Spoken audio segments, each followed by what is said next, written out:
Okay, I'm in the process of sanding. I've got my hose. This is has been sanded. I'm using 800 grit, wet and dry. And I just wanted to show you literally what I do. I get it wet, I sand it. It's really, I don't know if you want to take it on yourself or if you're a detailer, but in this case, what I'm trying to create, and I'm using 800 grit as my first step.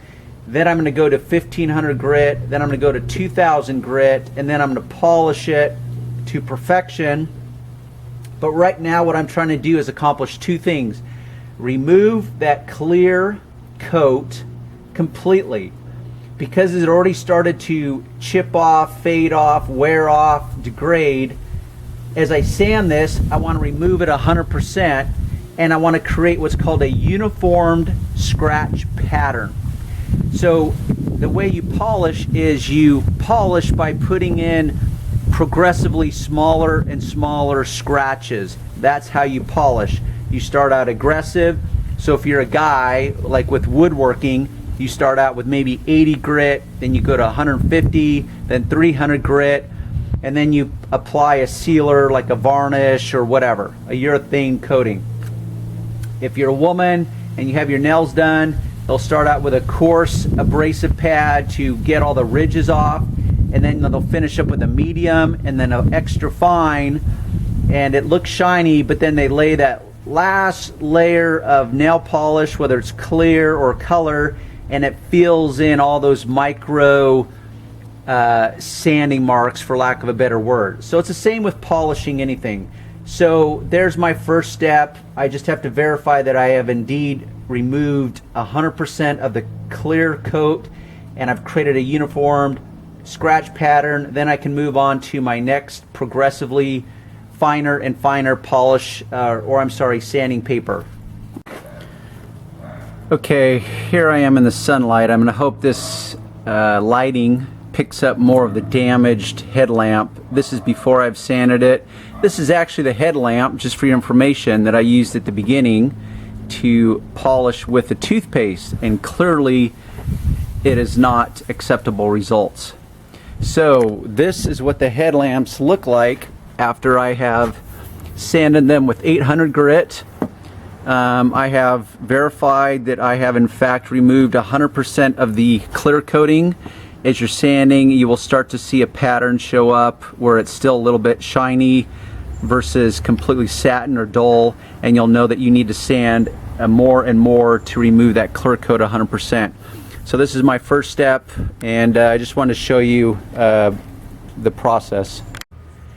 Okay, I'm hoping this will show. I have sanded this entire lens, both lenses, but I stopped prior to removing the clear coat. So if you still see the shiny area, this is where there still remains clear coat. This is where, and you'll see that it's completely satin finish and dull, that this is where it has been sanded completely off. So this is where you have to verify your results and make sure that you remove this top layer 100% before you buff it. Because if you don't, and another week or month after you make this look all nice and perfect, this is going to continue to degrade, and you're going to have to come back and fix it. So you might as well do it right the first time. Same with this one. You can still see some spots that are shiny right through here, and then dull satin finish right through here. So I have to do some more sanding on both headlamps for complete removal of the clear top protective coating. Okay, I've finished sanding these. There's no shiny spots left. I verified that in fact the clear coating has been sanded off completely. I've blown it off with my leaf blower so that I can now re-tape it off to protect the paint and the edges for when I use my high-speed rotary polisher to remove the sanding marks. I've created what's called a uniformed scratch pattern, and all the blemishes have now been sanded down, and now what I have to do is remove my sanding marks, which is where the buffing pads, the right polishes, the right compounds, so on and so forth come in. It's the next step. So let's go forward. Okay, I've now taped it up. I've used simple painter's tape. They do make other specialized tape that is more adhesive, but for probably 80-90% of the polish jobs I do, simple painter's tape from Home Depot or whatever will work. So this is where the difference, for all you wannabe detailers, and I don't mean that derogatory, I just mean you want to be a detailer, professional. This is what's going to separate you from, like, let's say the local car wash, because at the local car wash, I don't know about your area, but in my world in Southern California, they're dominated by immigrant workers that know how to work hard, but that's about it. They're unskilled immigrant workers, and the management does not take the time to show them how to do what's called risk management. I do not like risk. I do not like accidents. I know accidents happen. Therefore, I do everything I can to minimize accidents or minimize the risk in the event of an accident. This is why insurance companies are so profitable as a rule, because they do risk management. They're very good at it. I like to be very good at it. This is why I tape things off for protection. I do not want to think that I'm going to be careful enough not to burn the edges off of the paint as I'm polishing. I want to make sure I have complete polish all the way to the very edge. So there's multiple reasons to take caution like this. You can deliver a higher level of service, and you can protect yourself from accidents that can be very costly to you or your customer, and that will separate you from the competition. And this is where you have to educate your customer and tell them why you charge what you charge and why they can sign on to somebody cheaper. But somebody cheaper is always going to take shortcuts, and as the saying goes, you generally get what you pay for. Okay, next step is to polish out your sanding marks. Now, I've chosen to use a rotary polisher for some very basic reasons. Why rotary over an orbital? Well, A, I have one. B, I know how to use one. And C, it will get me from point A to point B quicker than the orbital. Now, the orbital, if I was to be doing this with an orbital polisher, I would probably sand this with 3000 grit. Because the finer I sand this, the less work this has to do. But that's the trade-off. There's always trade-offs. And for you in your world, you have to find the winning combination of benefits versus drawbacks, the pros and cons. So instead of having to take this all the way to 3000 grit, I probably could have just stopped at 800 grit, but I went ahead and did 1500 grit because I wanted to use my high-speed rotary, and that will get me from point A to point B quicker. I've also got speed settings. I've got the amount of time I hold it in position, how much pressure I use, the type of polish I use or compound. So there's all these variables that I can truly custom configure the strategy for all the information, the material I'm working on, so on and so forth. So this is my DeWalt. It is a workhorse. I highly recommend it as far as a rotary. It's not what's considered the Mercedes of polishers as far as rotary or high-speed polishers.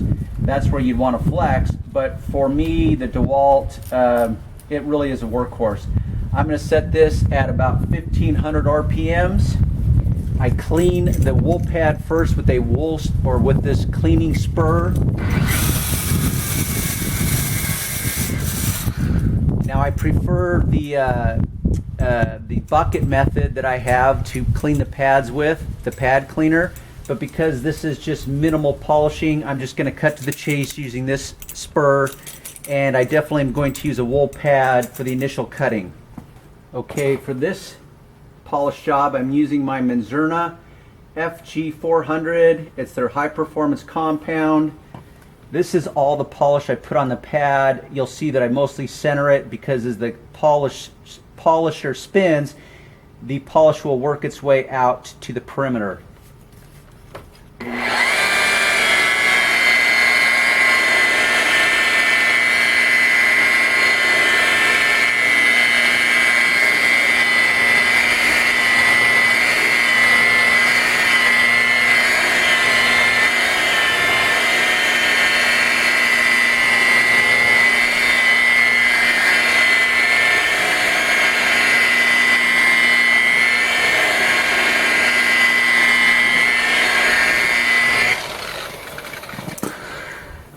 So you can see, and I'll pull in, whoops, you can see that we have a high gloss, high polished headlamp that looks much better.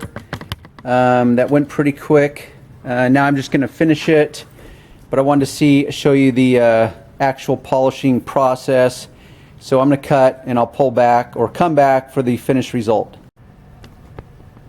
Okay, in case I have to point out the glaring obvious, pun intended, the finished product is on the right, the unfinished, unpolished product is on the left. I just wanted to show you a side by side versus the satin dull finish here versus the high gloss headlamp that now looks brand stinking new. Okay, so for all those that think the toothpaste method is going to work, all I can say is good luck.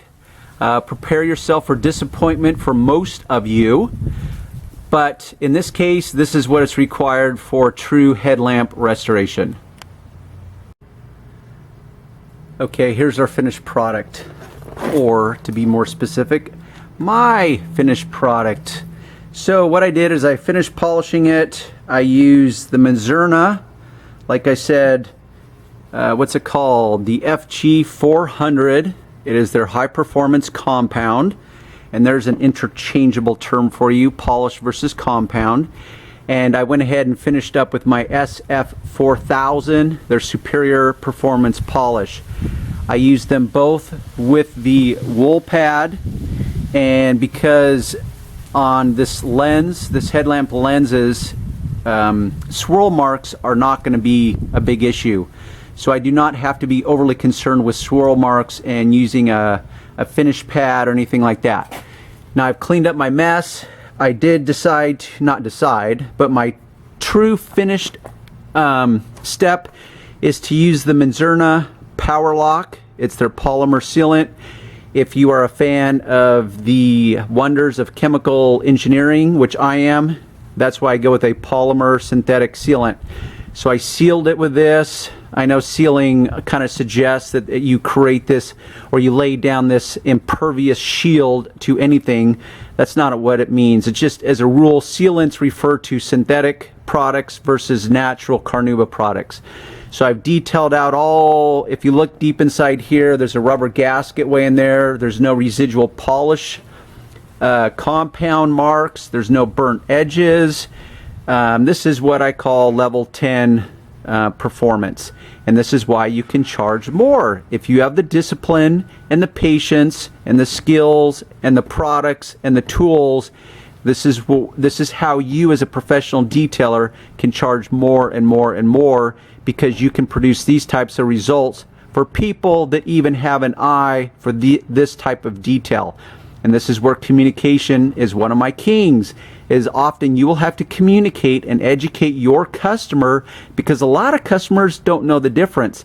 They don't know how to shop value or quality, and they don't have a discerning or critical eye. So this is where you can show them, whether you're talking to them on the phone and the way you choose to communicate, or you have the ability to show them in live time or in person the difference.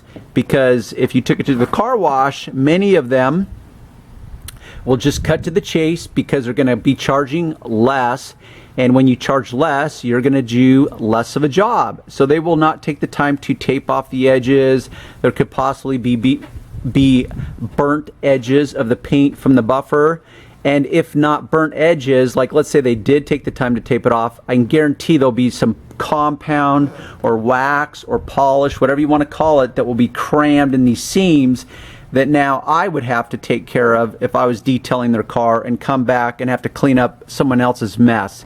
And I hate doing that. So there's my finished product. Okay, so the ultimate finished product. How's that for perfection? Truly fantastic. So if you're a do-it-yourselfer, hope you've learned something regarding toothpaste and the ability to polish your headlamps.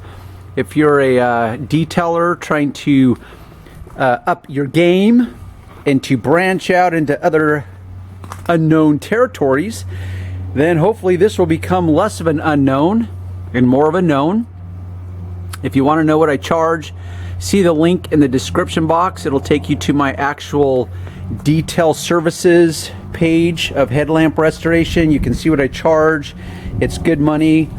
This Mercedes, is a little more complex because it's got the dual headlamps. Typically it's just a single headlamp. Anyhow, and I charge different prices based on whether I am already there detailing a car or if I'm just showing up to just do headlamp restoration. Time is money. Anyhow, hope you've learned something, so we will catch you on the rebound. Okay, yes, I'm back yet again. Why? Because, as I say, I always shoot on location. It's on the fly, unscripted, so I always think of something else. So, point is, they do make products, and some kits, some headlight restoration kits contain a product to replace that original clear coating that came from the factory. I do not personally use any coatings. Why? Well, in the case of headlamps, it's because now that the coating has been sanded off, and this, in the event that this actually did haze up again, I know that I could do a quick buffer job on it, and it would restore it to this. Also, because I take care of this car every month, it's going to be maintained. I'm not worried about it. Thirdly, those coatings are pretty pricey, even if it's just for the headlamps. To replace that clear coat, I certainly am not a body shop, so I don't have the ability to whip out my spray gun and compressor and shoot a clear coating on it that way. But they do have products that are kind of expensive, and then I would have to charge more, and then the discussion comes, well, Darren, I don't know if I'm going to keep my car that much longer. So it's like, okay, well then we don't need to overthink it. I know I can fix it if and when it ever comes again, simply by polishing it without having to whip out the sandpaper and so forth.